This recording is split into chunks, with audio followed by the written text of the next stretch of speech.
Hey, how are you? I'm good, how are you? Not too bad. So I'm in the studio finishing a Hard Ons record. So are you recording or are you doing some of the mixing or something?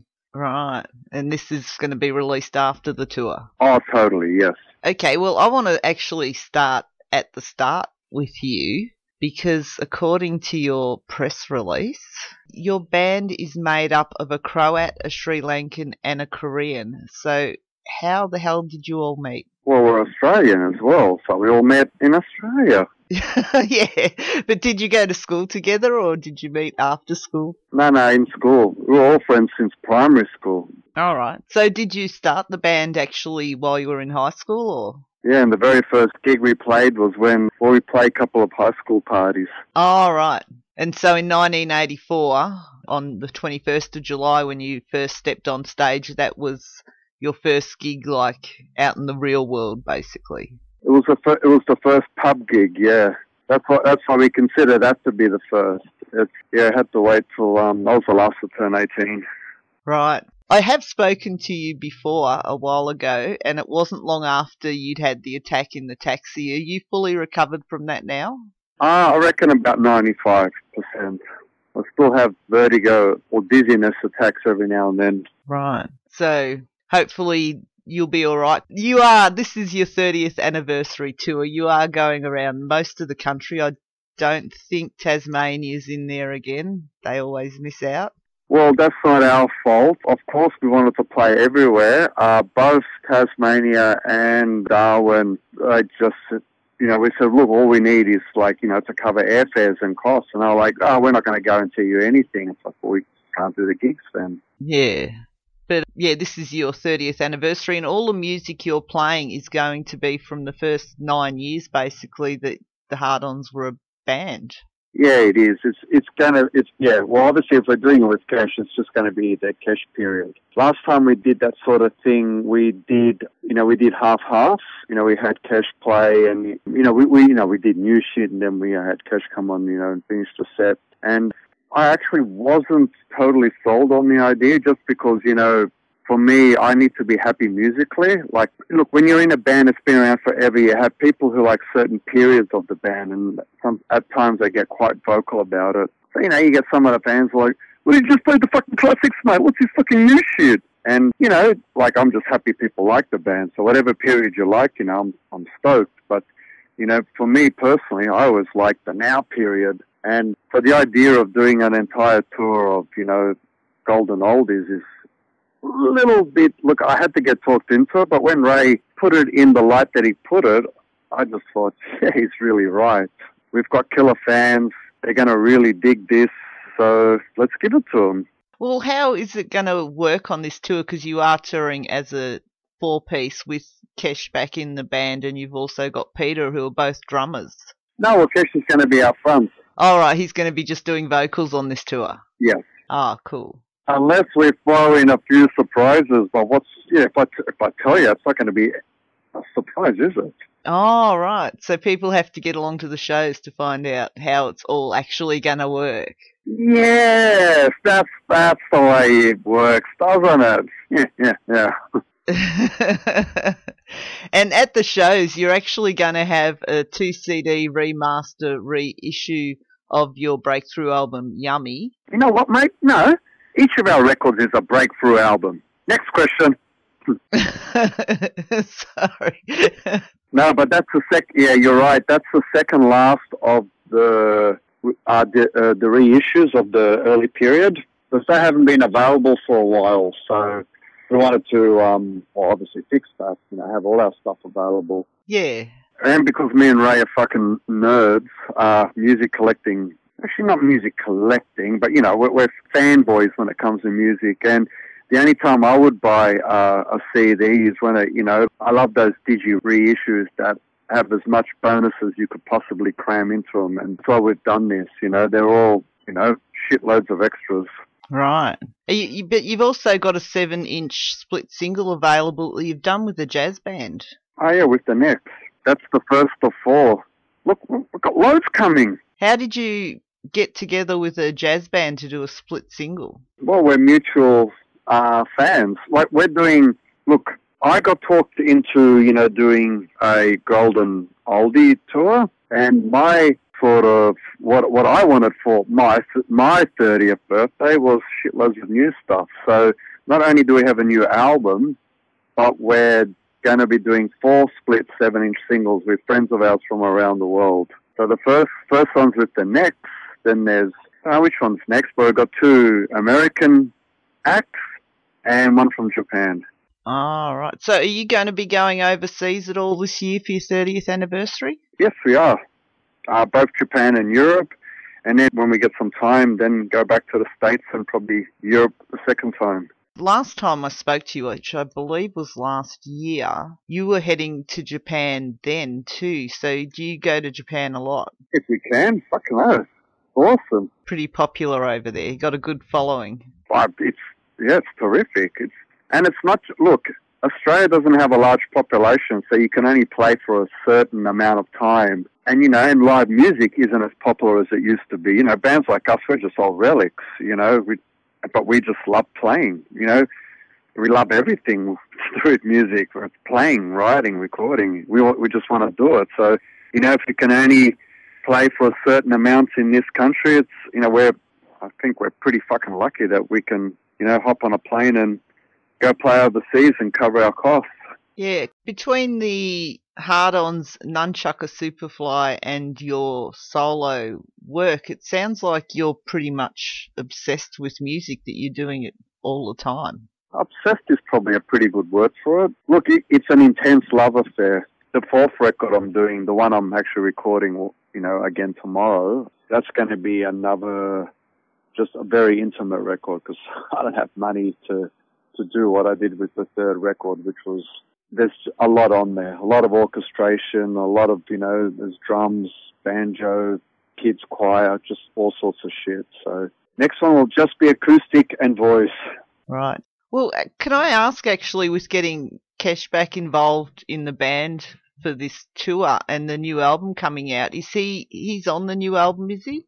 Yeah, he is. He came in a couple of days ago and did some backing vocals, and it was great, and B, fuck, was shitloads of fun. Like, we're all still friends and all that sort of stuff, and it was a lot of fun, and it was actually funny too. It was nice. So who was involved in the actual writing of the new album? Pretty much me. Pretty much you.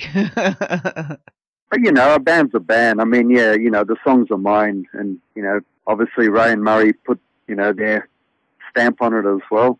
Because Ray's in the Nunchucker Superflies with you, so is it like, do you write songs knowing which band they're going to be for, or do you decide that after they're written? Oh, no, I decide that after they're written. Some songs are obvious, but it's very much it's even tough talking about this sort of stuff because you can start sounding really wanky, and it is actually quite a personal thing for me, but I'm very grateful that the gift of song comes to me, and whenever an idea comes, I focus on it, and then eventually it sort of tells you where it needs to go, which drummer would attack it best, which sort of mood it's in, whether it be really nice as an acoustic piece, or whether it be awesome with some freaky nunchucker shit added to it. It lets you know. Do you remember, like, where your love of being in a band came from, or when the decision was made that that's what you wanted to do? Yeah, I do. There's a couple of moments that I remember really clearly. Like, even as a kid, like, back in the 66, there was no seatbelt laws or child restraints, any of that shit. So, when I was like 3 or whatever, I used to stand in between the 2 seats of my parents' Volkswagen and just stare at the radio because, I was just enthralled that this mad, powerful shit was coming out of it. And one of the songs I remember the most, because it was obviously a huge hit, like in the 70s, I think 1970 or 69, whenever it was Here Comes the Sun by the Beatles. Like, it was fucking everywhere on the radio, and it used to blow my puny little mind. And, and then always loved it, like, heaps.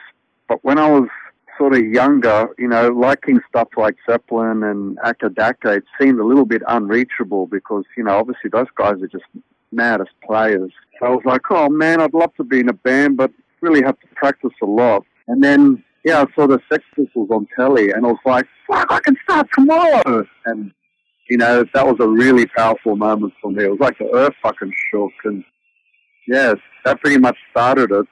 Awesome. And it hasn't stopped. It's actually probably getting more intense as you get older. Yeah, it does. You get older and you sort of hear more things, and man, it's a really beautiful thing. Probably one of the best things us humans have ever come up with. It's incredible. Yeah. And so I guess you're really looking forward to getting out there. Oh, yeah, you've already established the fact that you'd rather be playing some of the new music than just all old music, but getting out there with all four of the members that have been, so much a part of the Hard Ons is going to be something that you'd be looking forward to, isn't it? Look, it is, and I'll tell you one way that it's going to be shitloads of fun, and that's a few weeks ago for Record Store Day, we went down and played at Tim's Guitars. Actually, we went up and played Sydney to Brisbane, and because he reissued in the original format in Brisbane, which that single came out in a brown paper bag, so just reissued the Golden Sweater, in a brown paper bag and stuff. It was like really fucking lovely. So we went up to play in his store to celebrate it, and it's kind of obvious, but none of us thought of it. We're in the studio, like having a quick practice for the gig, and I'm like, what about the fucking B-side? Let's play that. And it's one of Ray's songs, so Ray had to teach us all how to do it again because we haven't played it in fucking over 20 years. And fuck, it was so much fun. Like, what a throwback that song is. It was so much fun. So I sort of, light bulb clicked over my head. It's like, that's how we're going to make this tour awesome. We're just going to pick up songs we haven't fucking played in decades. So it will be heaps of fun. Your 30th anniversary tour actually kicks off in Adelaide at the Enigma Bar on the 29th of May. Mm-hmm. And then you're heading over to WA before coming back to New South Wales. And on the 12th of June, you will be at the Corova Lounge in Ballarat. Mm-hmm. How long since you've been to Ballarat? Wow, I don't know. You know what? I think maybe, like, Ray will correct me because he always does. He loves correcting me, especially when there's heaps of chicks around. But I think the last time I was in Ballarat, it might have been with Nunchucker. Oh, right.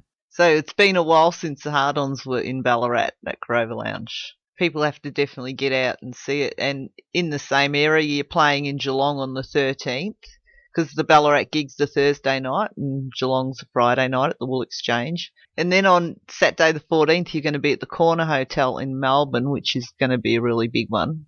Are you giving me my itinerary? Did Ray tell you to do this?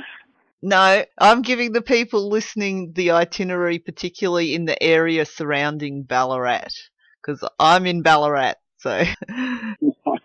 I've got to mention, Sunday the 15th of June, you're in Castlemaine at the Bridge Hotel. Ah, it all ties in together so well. I'm just doing my job that I don't get paid for. And yeah, the tour wraps up on the 21st of June in Brisbane. Isn't that the blight of music in this country? I mean, not that there's any blight on music, but it's such a bummer that, financially you can't, Yeah, they're talking about cutting funding to community radio too, and like, honestly, where would musicians be in this country, like Australian musicians, without community radio? Well, like, I only listen to radio while I'm working, so while I'm working, all I listen to predominantly is talkback because I can't handle music while, driving because I can't concentrate. But when I do, there are only two stations that I tune into, and both of them are community-based, and they're phenomenal. Just, love them to death. And without them, oh boy. And it's actually my treat. Like, after midnight when I'm sort of, things are slowing down and shit, where I've had a, crappy night and stuff, I whack on radio and hear some pretty out there stuff, and, you wouldn't hear that sort of shit on normal radio, and I really crave it. And, well, look, we'll get this government out and, hopefully art will find its place, because to me, that's what separates us from the animals. It's not the fun, it's the fact that we, it's art that sort of pushes us into new areas, our consciousness. And oh boy, I'm really getting too spiritual here, so we're going to have to sign off on this interview. And I'm going to have to go back into the studio and finish making my record. Okay, well, I will actually tell people where they can find you too. You are facebook.com/Hard Ons, all lowercase. And your website is hard-ons.net. Yeah, if you press .com, you'll get a whole heap of inappropriate images, so be careful. And if people do actually find you Hard Ons or Hard Ons Official on Facebook, your tour dates are on the cover shot, and you do have them listed on your website too. So Totally, it's all up there. I mean, we want people to come, so we're advertising the shit out of it. And it's going to be a lot of fun. It certainly is. And all 4 of the main Hard Ons members will be at every gig. We certainly will. Unless, I don't know, lightning hits one of us or one of us gets abducted by an alien. We'll be there. Try and stop us. Well, let's hope none of that happens. Thank you very much. It has been a lot of fun, and people should definitely get out and check out the Hard On's 30th anniversary tour. And you've got the new album coming out after the tour, but you have the reissue available during the tour. Certainly. And even if we're lucky, we might even have some of the tracks as a free download to whoever comes to the gigs of the new album. The presents just keep coming. Awesome. Yeah, and I will see you in Ballarat on the 12th of June. Beauty. Okay, thanks a lot. All right, buddy. See ya. Bye.